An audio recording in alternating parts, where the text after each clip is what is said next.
Aujourd'hui, nous allons parler de 7 des péchés sexuels les plus terribles dans la Bible. Si vous êtes piégé dans l'un de ces péchés, surmontez-le et sortez de ce péché, car si vous mourrez dedans, vous n'aurez aucune salvation. Ce n'est pas juste une vidéo pour révéler des péchés dans le domaine sexuel, mais pour réfléchir si vous tombez dans ces péchés. Surmontez-les, car ce sont des péchés qui déshonorent votre propre corps. Le premier type de péché dont nous allons parler est l'homosexualité. Je tiens à dire que cette vidéo n'est pas une attaque de haine contre les homosexuels. Si vous êtes dans ce péché, je dois vous dire ce que la Bible dit à ce sujet. Bibliquement parlant, vous péchez. C'est la grande vérité. Quand nous parlons de ce genre de choses, parfois une vidéo peut être supprimée par YouTube. Cette vidéo peut être annulée parce que certaines personnes comprennent que la vidéo est une attaque de haine contre les homosexuels. Mais je répète, nous ne sommes pas ici pour haïr qui que ce soit ou promouvoir la haine contre quiconque, mais pour prêcher la vérité. Nous sommes dans un pays libre et nous pouvons prêcher l'Évangile ici. L'Évangile dit que la parole affirme que cette pratique est pécheresse. Je veux être libre. Que dois-je faire? Existe-t-il un remède pour cela? D'abord, comprenez que ce n'est pas une maladie. D'un point de vue scientifique, il a déjà été prouvé que ce n'est pas une maladie. C'est un comportement. Vous pouvez voir que ce comportement, ce sentiment, ce désir est dû à la pratique homosexuelle. Vous pouvez voir que Jésus libère. Jésus est le remède. Jésus est la liberté. Amen. Venez à Jésus, cherchez et surmontez cela. Renoncez à ce désir, et je suis sûr que le Saint-Esprit vous aidera dans ce processus. Voyons ce que la Bible dit à ce sujet. Il est écrit dans 1 Corinthiens 6, 9 et 10. Je vais prendre la Bible ici, et nous allons voir ce que la parole dit à ce sujet. Ne savez-vous pas que les injustes n'hériteront pas le royaume de Dieu? Ne vous y trompez pas. Ni les impudiques, ni les idolâtres, ni les adultères, ni les hommes qui pratiquent l'homosexualité, ni les voleurs, ni les cupides, ni les ivrognes, ni les outragés, ni les escrocs n'hériteront le royaume de Dieu. Et dans une autre version, dans la version NIV, il est dit que les homosexuels font partie des personnes qui n'hériteront pas le royaume de Dieu s'ils n'abandonnent pas cela. Selon la Bible, c'est un péché. Le deuxième type de péché sexuel terrible est la sensualité, l'exposition du corps. Saviez-vous que lorsque vous vous habillez de manière sensuelle, montrant votre corps, même en exhibant vos parties privées, vous péchez? Lorsque vous exhibez votre corps, c'est un type de péché sexuel. Peut-être que vous ne le saviez pas jusqu'à présent, mais maintenant vous le savez. Et il y a même des croyants qui sont déjà venus à Jésus, mais n'ont jamais abandonné leur manière de s'habiller inappropriée. La femme chrétienne et l'homme chrétien doivent s'habiller décemment avec modestie, comme le dit la parole, honorant leur propre corps. Car lorsque vous péchez dans le domaine sexuel, vous vous déshonorez. L'apôtre Paul écrit aux Corinthiens en disant que quiconque pêche contre le temple du Saint-Esprit pêche contre son propre corps. C'est le genre de choses que Dieu déteste, car après tout, il a créé notre corps pour le vivre, pour sa gloire. La parole de Dieu dit que vous mangiez, que vous buviez ou que vous fassiez autre chose, faites tout pour la gloire de Dieu, y compris vous amuser. Comprenez que la convoitise est un péché. Lorsque vous exhibez votre corps comme s'il s'agissait d'un produit, ou vous le mettez en vitrine pour être désiré, pour être convoité, c'est de la convoitise. Voyons ce qui est écrit ici dans Galates 5, 19. « Car les œuvres de la chair sont manifestes, qui sont la fornication, l'impureté, la convoitise. » La convoitise est un péché. Elle fait partie du groupe de péchés dans le domaine sexuel. Si vous vous trouvez dans ce type de péché, cherchez à vous en débarrasser. La parole parle dans Colossiens 3, 5, où la Bible dit que nous devons tuer ce genre de désir dans notre cœur. Lisez-le, c'est bien quand vous aurez fini la vidéo. Ça en vaut la peine, frère. Je crois que la parole va vous parler. Le troisième type est l'adultère. C'est un autre type de péché terrible que certaines personnes commettent. Le fameux adultère, qui est l'acte de sauter la clôture. Non, ma femme est trop ennuyeuse. Laissez-moi aller avec un tel. C'est l'adultère. Et si vous mourrez dans l'adultère, vous descendrez, vous irez à l'abîme sans faire de détour. Vous irez droit au but. C'est un péché qui tue et détruit votre vie. C'est si grave que la parole parle dans Proverbe 6, 32, où la parole dit « Celui qui commet l'adultère manque de sens. Celui qui agit ainsi détruit son âme. » Je connais tant de personnes qui étaient financièrement bien, avec une famille bénie, et soudain, l'ancien fou dit « Je vais sauter la clôture » et un autre adultère. Il entre dans le monde de la femme utilisée, il perd l'argent qu'il avait, il perd l'honneur qu'il avait, et les enfants ne le respectent plus. Personne ne le respecte, car l'adultère met fin à la vie d'une personne. Si vous sautez la clôture, j'ai cette nouvelle pour vous. Sortez de là, car sinon, ce péché vous mènera en enfer. Et ce n'est pas pour cela que Jésus vous a créé. La parole parle déjà dans le Décalogue, dans Exode 24. « Tu ne commettras pas d'adultère ». Dieu parle depuis l'Ancien Testament. Ne mangez pas ce qui est étranger, ne sautez pas la clôture. Et cette question est sérieuse. Dans le Nouveau Testament, Jésus a été très sérieux à ce sujet. C'est dans Matthieu 5, 27 et 28. Jésus a dit « Regardez, si vous regardez une femme pour la désirer. » Là, Jésus a dit « Si vous faites cela, que ce soit à travers un téléphone portable ou à travers la télévision, Jésus, dans mon cœur, vous avez déjà commis l'adultère avec cette femme. » Voyez à quel point c'est sérieux. Voyez à quel point la question est grave. Donc fuyez cela, car c'est un péché sexuel terrible.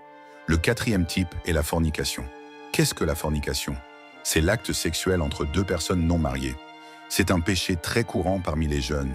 Et malheureusement, cette idée de sexe avant le mariage devient normale. Mais selon la parole, c'est un péché.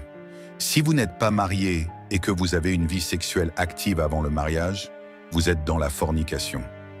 Vous pouvez être sûr que le sexe avant le mariage vous mènera en enfer. Le péché vous mène à la perdition. Il est nécessaire que Jésus entre dans la vie de cette personne pour être sauvé. Donc c'est un péché. La société dit que c'est normal. Ce n'est pas normal. C'est bon pour la santé d'avoir des relations sexuelles, disent-ils. C'est normal. Il n'y a rien de mal avec le sexe sans engagement. À la fin de la fête, aller au motel et avoir une vie sexuelle vous mènera directement en enfer. Si vous ne laissez pas cette vie, vous pouvez en être sûr, mais Jésus veut vous sauver. Ce péché est si grave que la parole dit aux croyants qu'il ne devrait même pas être discuté dans des groupes d'amis. C'est un sujet qui ne devrait même pas être mentionné dans le sens de se réjouir ou d'exhiber. Il y a des gens qui exhibent. Non, quand je n'étais pas croyant, je sortais avec 4 femmes en une nuit. La parole dit que nous ne devrions pas en parler dans le sens de plaisanter ou de nous réjouir avec ce sujet. Voyez ce qui est écrit dans Éphésiens 5.3. « Mais la fornication et toute impureté ou convoitise, qu'elle ne soit même pas nommée parmi vous, comme il convient aux saints. Vous êtes saints, c'est ce que la parole de Dieu dit. Un saint n'est pas quelqu'un que les gens mettent sur les murs. Un saint, c'est vous qui avez reçu Jésus dans votre vie. Vous êtes appelés saints. Nous devons parler de cette affaire. Une vidéo comme celle-ci doit être prêchée dans l'Église. Beaucoup de gens ne prêchent pas sur cela. Ils pensent que c'est mal. Le sujet ne peut pas être touché. Le sujet doit être touché. Il doit être alerté parce que c'est similaire aux drogues. Quand la personne tombe ici, seule la grâce de Jésus peut libérer la personne. Alors mariez-vous. Le sexe ne sera en aucun cas un péché parce que vous êtes marié. C'est pourquoi la parole dit dans 1 Corinthiens 7, 2, « Mais à cause des fornications, que chaque homme ait sa propre femme, et que chaque femme ait son propre mari. Là, une fois que la famille, le mariage est constitué, vous ne pécherez pas. Donc, la fornication est un péché. 5e type, la masturbation. Peu de gens parlent de cela, mais c'est un péché. Il existe même des études qui disent que c'est bon pour la santé que la personne pratique la masturbation pendant la journée. Mais selon la Bible, c'est un péché. Vous utilisez votre corps pour pécher. Donc même si la science dit qu'il n'y a rien de mal à cela, que c'est même bon pour la santé, la Bible appelle cette pratique un péché. La parole dit que nous devons honorer notre corps. Comprenez cela. Voyez ce qui est écrit dans les 1er Thessaloniciens 4.4, que chacun de vous sache contrôler son propre corps dans la sainteté et l'honneur. Honorez votre corps, vivant pour la gloire de Dieu. Y a-t-il un moyen de surmonter cela? Oui, surmontez-le par la prière. Mettez votre genou à terre, parlez à Dieu, demandez la grâce de Dieu, allez à la parole de Dieu, passez du temps à lire la Bible. Lorsque vous mettez la parole dans votre esprit, vous renforcez votre esprit. Vous vous remplissez de choses de Dieu. Parlez également à votre pasteur. Ce sont des recommandations importantes. Demandez de l'aide à quelqu'un d'expérience près de vous surtout à quelqu'un qui a déjà surmonté cela et que vous connaissez. En d'autres termes, cherchez de l'aide. Ne mourrez pas dans le péché car vous serez condamné en mourant dans le péché. Sixième type, la prostitution. La prostitution, la fornication, l'adultère. Ne sont-ils pas les mêmes? Non. L'adultère est la pratique sexuelle de quelqu'un qui est marié et qui saute la clôture, ayant une relation extra-conjugale. La fornication est l'acte sexuel de quelqu'un qui n'est pas encore marié et cette personne cherche à avoir une vie sexuelle avec quelqu'un.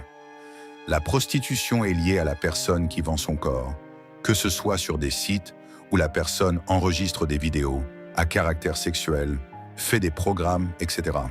On dit que c'est l'un des plus anciens métiers du monde, si l'on peut appeler cela un métier, la soi-disant prostitution. Et voici un avertissement pour vous. Si vous consommez du contenu adulte sur des sites de pornographie, vous êtes directement impliqué dans la prostitution, même si cela n'est pas appelé prostitution par eux. Mais dans la vision de la Bible, cela est appelé prostitution. Les femmes, les acteurs, gagnent de l'argent grâce à cela, donc elles vendent leur propre corps. Et lorsque vous regardez cette vidéo, ce visionnage génère de l'argent pour les acteurs. En d'autres termes, vous payez même indirectement. Mais lorsque vous regardez, vous envoyez de l'argent sur le compte de chaque acteur, de chaque actrice dans le monde de la pornographie. Peut-être que vous avez consommé sans savoir cela, mais si vous faites cela, vous êtes directement impliqué dans la prostitution. Et la parole dit de fuir l'immoralité. Fuyez la prostitution. Voyez ce que la parole dit dans Deutéronome 23, 17 à 18. Aucun homme ou femme israélite ne doit devenir un prostitué de sanctuaire. Vous ne devez pas apporter les gains d'une prostituée ou d'un prostitué dans la maison du Seigneur votre Dieu pour payer un vœu, car le Seigneur votre Dieu les déteste tous les deux. Dieu déteste cette pratique de la prostitution. Et là, la parole de Dieu dit que ces personnes, les Israélites, ne pouvaient même pas utiliser l'argent de la prostitution pour l'entretien de l'œuvre de Dieu, pour payer leurs vœux de quelque manière que ce soit. C'est quelque chose que Dieu déteste. Pensez au genre de choses que Dieu déteste. L'idolâtrie et la prostitution, deux choses terribles. Nous voyons dans la parole de Dieu de grandes conséquences pour ceux qui commettent ce genre de choses. L'idolâtrie est un péché contre Dieu et la prostitution, la fornication ou l'adultère est un péché contre votre propre corps. Septième type, l'inceste. Qu'est-ce que l'inceste? C'est la pratique sexuelle de personnes de la même famille, des personnes très proches, père avec fils, fils avec mère, frères entre eux. Il y a tant de choses répugnantes là-dehors qui nous laissent étonnés, mais il y en a. Si nous devions parler trop de pratiques sexuelles qui sont mauvaises selon la parole de Dieu, nous resterions ici des heures à parler. Mais l'inceste est un péché. C'est mal, c'est quelque chose de répugnant, c'est quelque chose de dégoûtant. Voyez ce que dit la parole dans Lévitique 18:6. Personne ne doit s'approcher d'un proche pour avoir des relations sexuelles. Je suis le Seigneur. La pratique de l'inceste est un péché, en plus d'apporter des conséquences pour les enfants. Scientifiquement parlant, les enfants nés d'un acte sexuel incestueux ont beaucoup de chances de naître avec des déficiences parce que ce couple est des membres de la famille très proches. Cela peut même apporter des problèmes pour les futurs enfants de ce couple. Si vous êtes piégé dans l'une de ces pratiques sexuelles, ici dans l'un de ces types de péchés, vous êtes très loin de Dieu.